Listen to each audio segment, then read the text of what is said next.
What's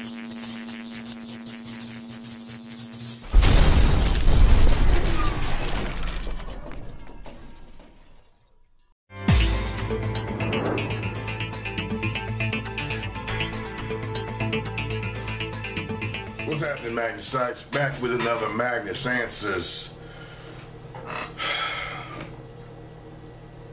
The guy that wields the dark Mjolnir now sits at a new position, one that illuminates him with more light.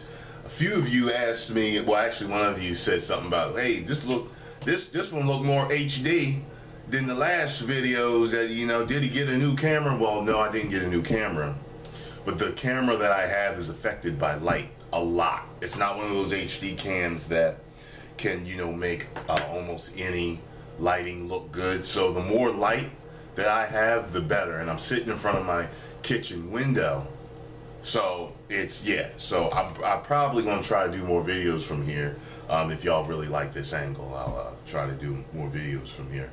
But this question comes from Chris Pierre. And Chris Pierre wrote me twice, and he wrote me on my Facebook fan page. And my Facebook fan page, I don't check all that much, so always make sure you guys go to my YouTube channel, to the About section, and, you know, send me a message from there. But he's actually sent me two questions that I'm going to answer in two separate videos. And I never answered these questions before, so I will. And here's the first one. So he writes, "Hi, Mr. Magnus. I'm a new subscriber of yours. I like your videos. They're very fun and entertaining. 1 million subscribers. Woo. Elbow drop. Woo." I like how you added that. Woo.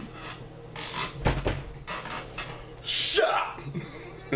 Okay, now it says, but what I'm needing your help in as a male, is a male point of view on one simple question: how to have ambition.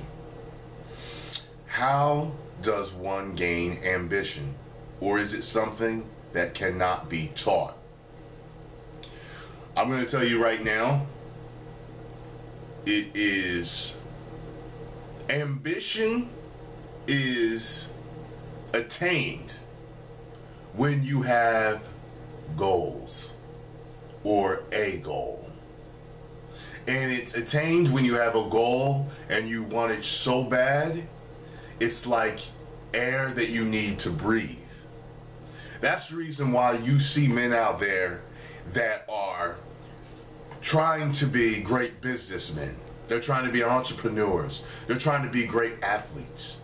Okay? They're trying to be actors, musicians, doctors, no matter what it is, great poets, writers. But their dream is just like, it's like the donkey following the carrot, okay? It is their goal to attain it.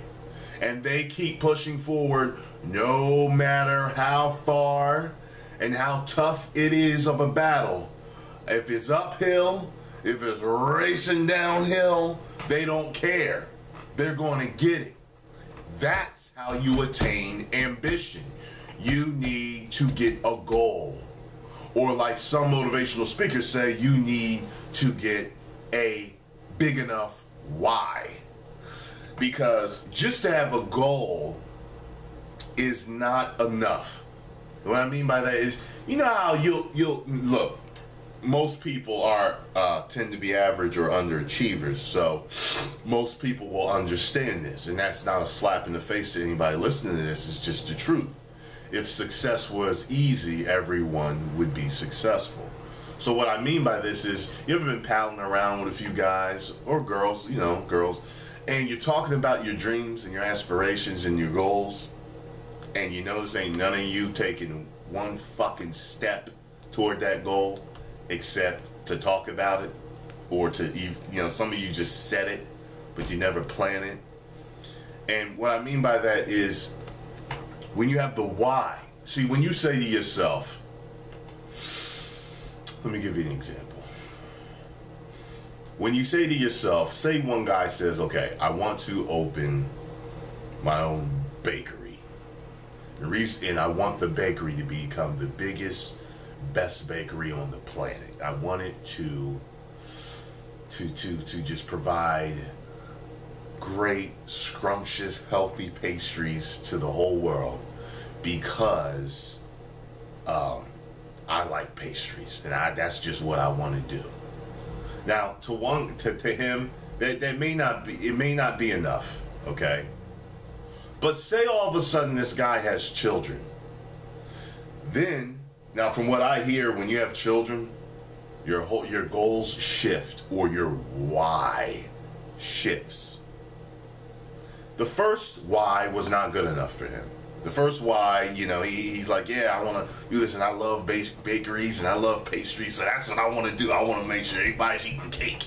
Everybody's eating cake and AA. Everybody's getting fat, and I'm loving it. But it might not be enough just to like cake, just to like pastries. But all of a sudden you have children, you have a family to take care of. All of a sudden then it may be, I have to make sure my kids are taken care of for the rest of their lives. I have to make sure that they go to college. I have to make sure that I leave a legacy, so that, you know, I can hand the business down to them. They can acquire the business, and then they can build on and on and on and on. And I build wealth behind this business to take care of my family legacy for the rest of their life.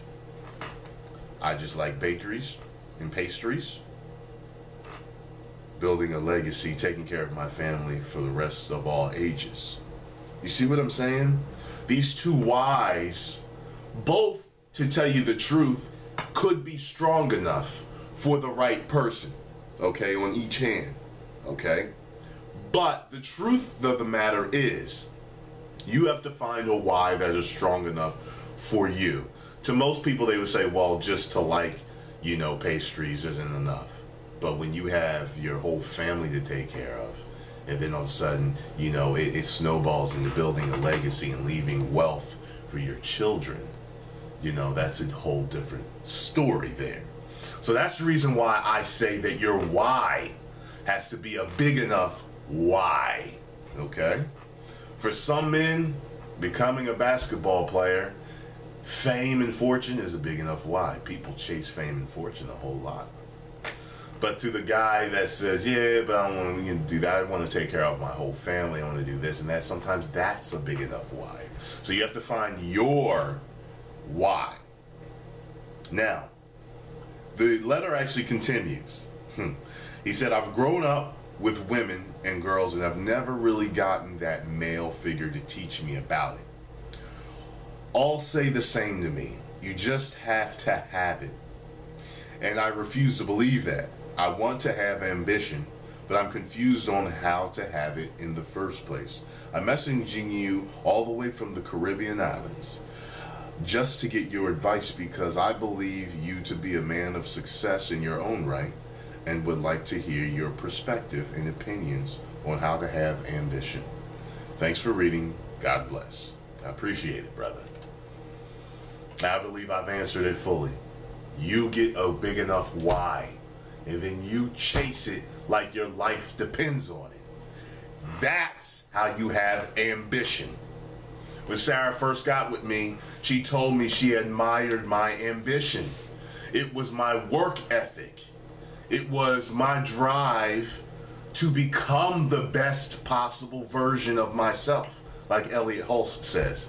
That's why I watch him, because I always said, I want to become my own Batman. That was my way of saying it. And then when I started watching him, he was like, you know, talk about becoming the best version of yourself. I was like, yeah, that's what I always talk about, becoming your own Batman. You know, even though he's a fictional character, he raised himself to the complete heights of human perfection, of what he could. Genius IQ, body, flexibility, health, strength, you know, all these things, you know, critical thinking skills, everything he attained, he pushed himself. If that ain't ambition, that you could, hey, if Batman ain't got ambition, I don't know what the fuck you think ambition is. You get what I'm saying? So, glad I could help you with this. And I'm going to answer your next question in the next video, alright? 1 million subscribers. Woo!